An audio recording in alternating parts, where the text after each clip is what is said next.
ሰላም እንደምን ሰንብታችኋል የተወደዳችሁ የሰላም ካቶሊክ ቴሌቪዥን ተመልካቾቻችን ዛሬ የምንገኘው እንግዲህ በአዲስ አበባ ሰበካ በቅዱስ ዮሴፍ ቁምስና እንገኛለን በዛሬው ዕለት ግንቦት 26 2017 ዓ.ም ዓመታዊው የቅዱስ ዮሴፍ ክብረ በዓል እንደምትመለከቱት በደማቅ ሁኔታ እየተከበረ ይገኛል ይህ ዓመታዊ ክብረ በዓል እንግዲህ በርካታ ቁጥር ያላቸው ምእመናን በተገኙበት ነው እየተከበረ የሚገኘው በዚህ ክብረ በዓል ላይ እንግዲህ የኤርትራ ካቶሊካዊት ቤተክርስቲያን የገዳመ ሲታውያን አለቃ እንደዚሁም ደግሞ የሐረር ሀገረ ስብከት ብፁዕ አቡነ አንጀሎን ጨምሮ በርካታ ቁጥር ያላቸው ካህናት የገዳማት አለቆች እንደዚሁም ደግሞ ደናግል ተገኝተው ይህንን ክብረ በዓል ከጀርባ እንደምትመለከቱት በደማቅ ሁኔታ እያከበሩ ይገኛሉ። ሰላም ካቶሊክ ቴሌቪዥንም እንግዲህ በስፍራው ተገኝተው ክብረ በዓሉ ምን እንደሚመስል ሊያስቃኛችሁ ወዷል። እናንተም የተወደዳችሁ ተመልካቾቻችን እንድትከታተሉን በአክብሮት እንጋብዛለን።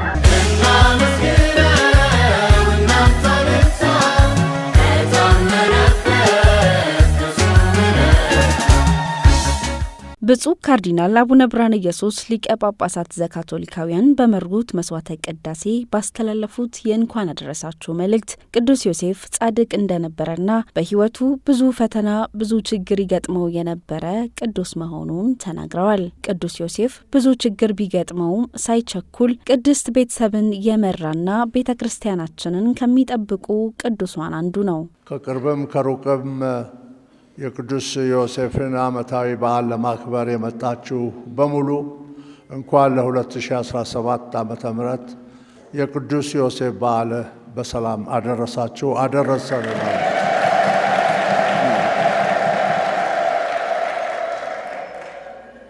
ቅዱስ ዮሴፍ ጻድቅ ነበር፣ እግዚአብሔርን የሚፈራ ነበር። ይህም ሁሉ ሆኖ ሁሉ ጊዜ በሕይወቱ ብዙ ፈተና ይገጥመው ነበር፣ ብዙ ችግር ይገጥመው ነበር፣ ብዙ ክፋትም ይደርሰው ነበር። ይሄን ሁሉ ግን እሱ ሳይቸኩል በእግዚአብሔር ትእዛዝ እየተመራ የቅድስት ቤተሰብ ኃላፊ በመሆንም ቅድስት ቤተሰብን ኢየሱስ ማርያምን የመራ ታላቅ ቅዱስ ስለሆነ ነው ቤተክርስቲያናችን ጻድቅ የምትለው። እንዲሁም የቤተክርስቲያን ባልደረባ የሆነው ቤተክርስቲያናችንም በዓለም ላይ እያለች ክርስቶስ ከመሰረታት ጀምሮ ብዙ ፈተናዎችን ብዙ ችግሮችን እያለፈች ነው ታልፋለችም። እንዲሁም የቤተሰብ ባልደረባ የተባለው ለዚህ ነው። በቤተሰቡም ውስጥ ፈተና ችግር ሊገጥም ይችላል። አባት፣ እናት፣ ልጆች በየቤታቸው ያውቁታል። ያንንም ችግር ሁሉ ለመወጣት በቅዱስ ዮሴፍ አማላጅነት እግዚአብሔርን በመለመን ቅዱስ ዮሴፍ ከችግር የምንወጣበትን መንገድ ያስተምረናል። በቅዱስ ዮሴፍ አማላጅነት ይህ ቁምስና ከተመሰረተ 25ኛ ዓመቱን መያዙን የገለጹት ብፁዕነታቸው አሁንም የቅዱስ ዮሴፍ አማላጅነትን በመጠየቅ ብዙ ነገር ማግኘት እንችላለን ብለዋል። በመቀጠልም ለገዳሙ ለሀገራችን ኢትዮጵያ ሰላም እንዲሰፍን እንዲሁም ለስደተኞች ምእመናን እንዲጸልዩ ጠይቀዋል። እግዚአብሔር በቸርነቱ እየጠበቃት ነው።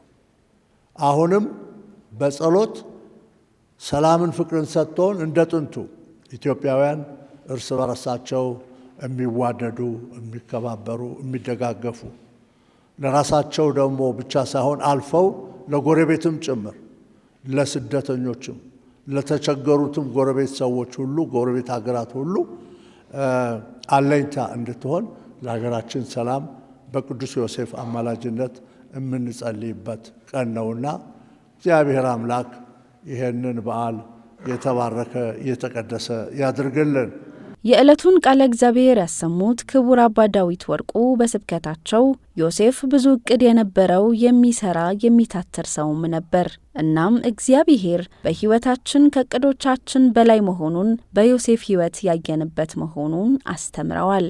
እጮኛህን ማርያምን ወደ ቤትህ ለመውሰድ አትፍራ፣ የማቴዎስ ወንጌል ምዕራፍ 1 ቁጥር 20።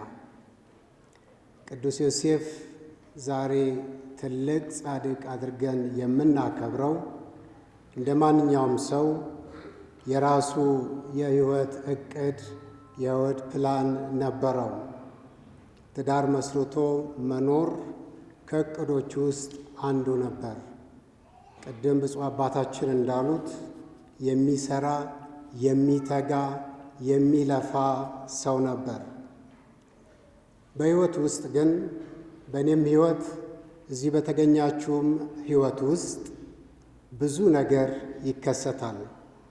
አልፎ አልፎ ባቀድነው ፕሮግራም ባወጣንለት ሳይሆን እኛ ባሰብነው መሰረት ሳይሆን ከማስተዋላችን በላይ ከዕቅዳችን በላይ ከመረዳታችን በላይ በሆነ መንገድ እግዚአብሔር ለየት ያለ የሕይወት መንገድ ያመለክተናል ወይም ደግሞ ያቀርብልናል።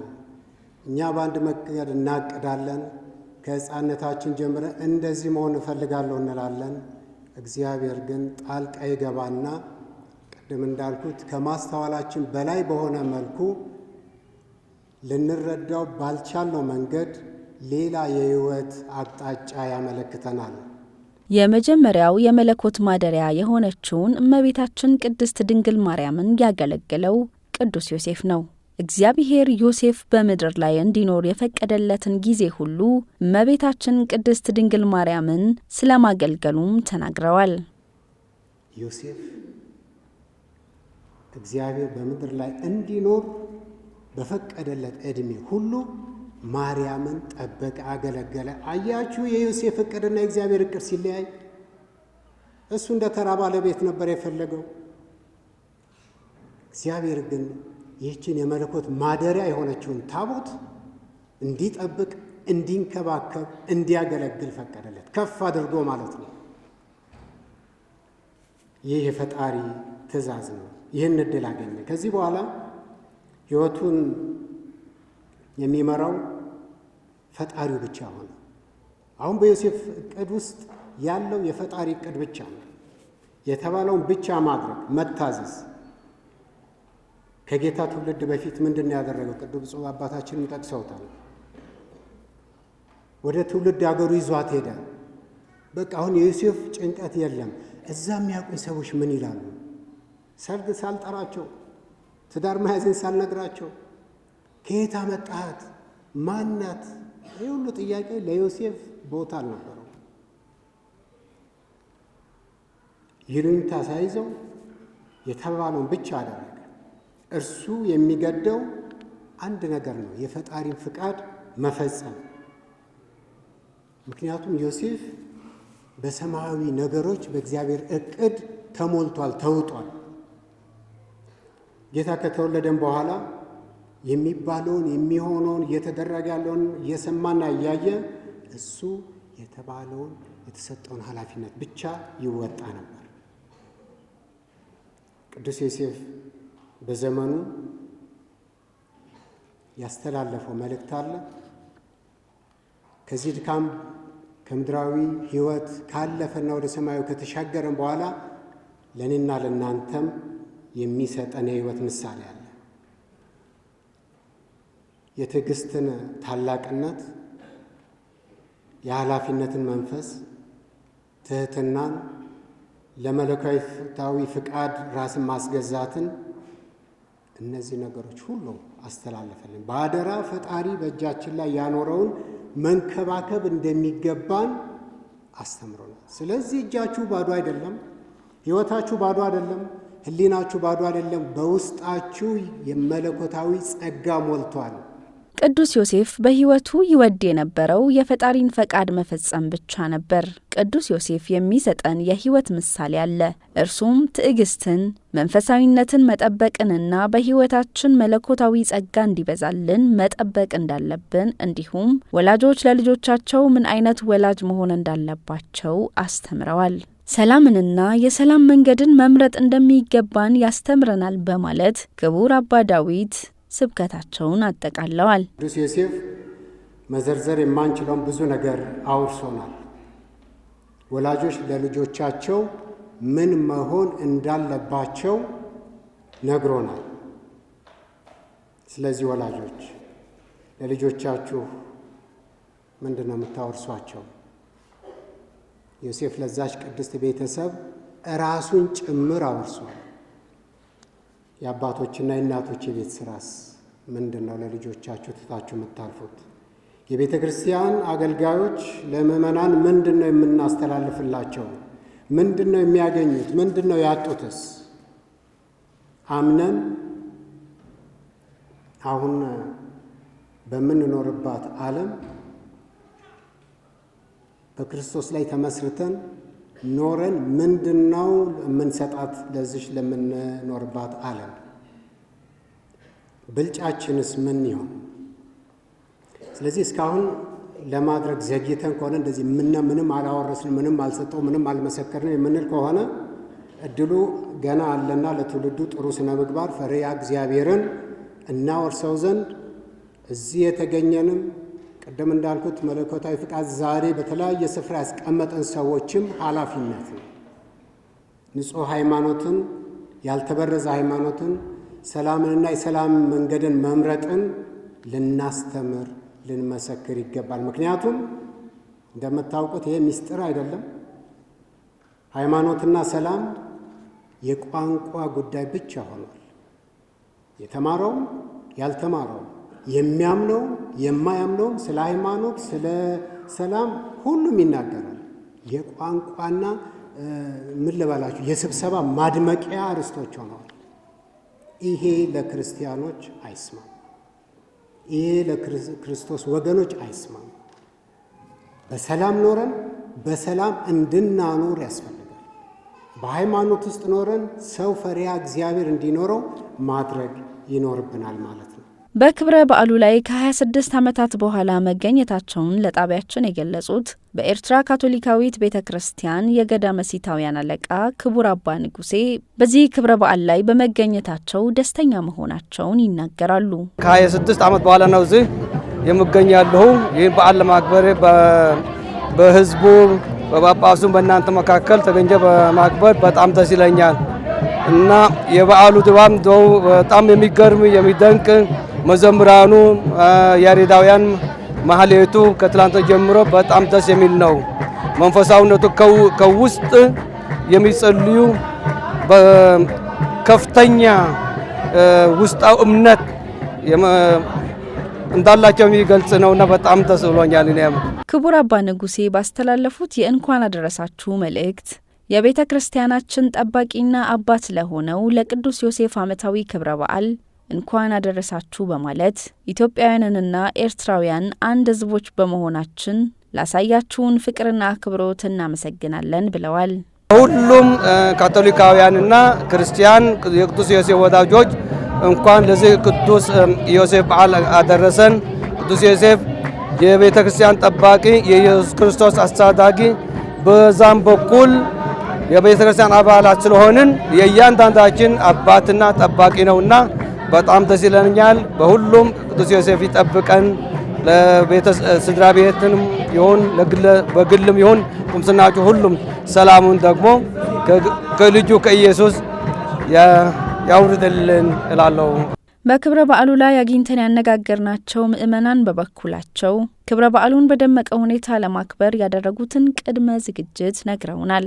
ዝግጅቱን እንግዲህ በደንብ በዚህ ዓመት በተለይ ከሌላ ዓመት በተለየ ሁኔታ በቅዱስ ዮሴፍ ቁምስና የቅዱስ ዮሴፍን በዓል ለማዘጋጀት ትልቅ ጥረት አድርገናል።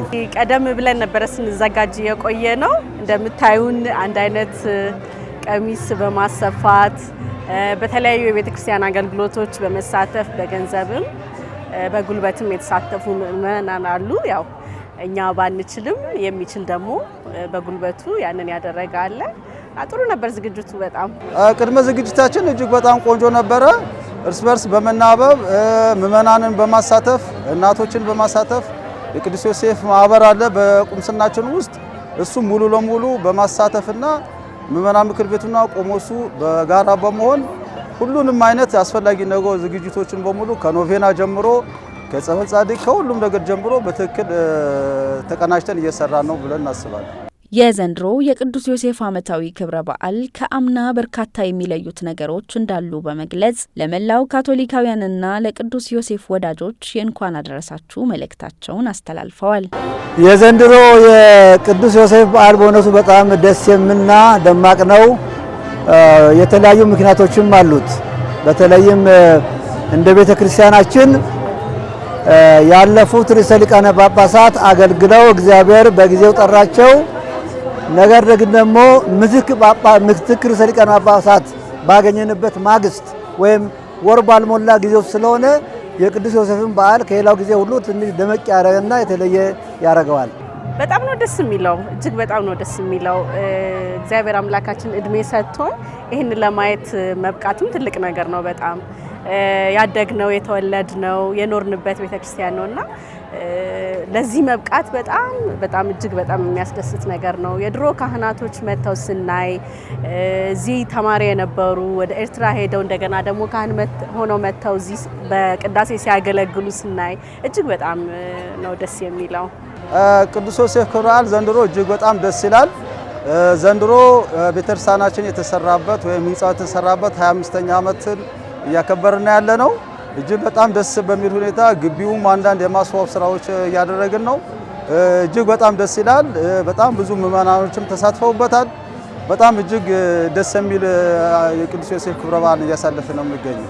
በእውነቱ ቅዱስ ዮሴፍ በቤተሰብ ጠባቂነቱ ከቤተሰብ ደግሞ የሚያመልጥ ማንም ባለመኖሩ የቅዱስ ዮሴፍ የቤተሰብ ጠባቂነት ለሁሉም ቤተሰብ ይዳረስ ዘንድ እንደዚሁም ደግሞ ቅዱስ ዮሴፍ ትጉ ሰራተኛ እንደመሆኑ መጠን ከትንሹ እስከ ትልቅ ስራ ላይ ያሉ ቤተሰቦች ክርስቲያኖች በሙሉ በጎ አሳቢዎች ካቶሊካውያን ሁሉ የቅዱስ ዮሴፍን አብነት የሰራተኝነት አብነት በመከተል በዓሉን እንዲያከብሩ ትልቅ ምኞታችን ነው። እንኳን ለቤተሰብና ለሰራተኝነት በዓልም አደረሰን እንላለን። ድርብ በዓል እንደመሆኑ መጠን እንኳን አደረሳችሁ ሁላችሁ። እግዚአብሔር አምላካችን ክብር ምስጋና ይድረሰው ለዚህ ስላበቃን።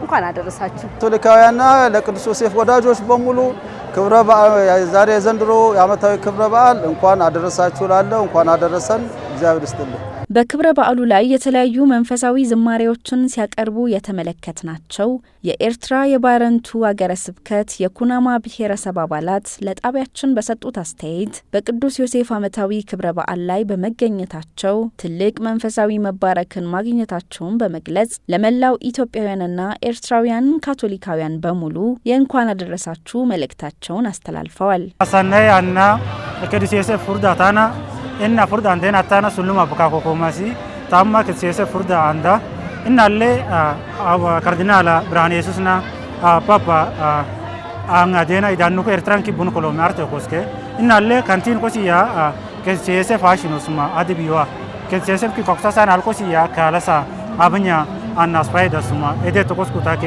ወና ቡና አለ ካንቲ ጎድማ ኳላ አጋራርታ እነ ከሴሰ ሾዴናና ከሴሰ አንከ ቴናና ኮይቴናሲ እና ኮሾቴና ለኮኮይት ከወይና ባና አሰናይ ኢን ፉርዳና ተሱሉማት ቡና አፊታ ቡና ካኩማሲ ማንገ ከሱሉ ፉርዳ የቅዱስ ዮሴፍ ዓመታዊ ክብረ በዓል በቅዱስ ቁርባን ዑደትና በያሬዳዊ ዝማሬ የተጠናቀቀ ሲሆን በክብረ በዓሉ ላይ ብፁዕ ካርዲናል አቡነ ብርሃነ ኢየሱስ፣ የሐረር ሀገረ ስብከት ጳጳስ ብፁዕ አቡነ አንጀሎ፣ የኤርትራ የሲታውያን ገዳም አለቃ ክቡር አባ ንጉሴ፣ የአዲስ አበባ ሀገረ ስብከት እንደራሴ ክቡር አባት ተስፋዬ፣ ካህናት፣ ደናግላን፣ በርካታ ቁጥር ያላቸው ምዕመናንና ወጣት ዘማሪያን ተገኝተው የበረከቱ ተካፋይ ሆነዋል።